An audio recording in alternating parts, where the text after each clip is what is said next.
Guys, ganito siya kapagka nasa loob ng bahay. Ganito naman siya guys kapagka nasa labas ng bahay. Ganito naman siya kapagka suot natin sa loob ng bahay. Ganito naman siya kapagka suot natin sa labas ng bahay. Ito pala yung bago ng Dalwa na eyeglasses and 2-in-1 na din siya guys. Anti-radiation and photochromic.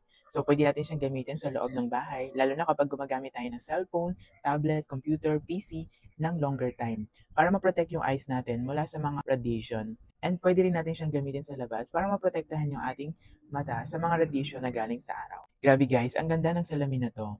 At you can see, meron siya guys na textured na frame at napakaganda nun. Meron din siyang nose pad para hindi siya masakit suotin sa ilong.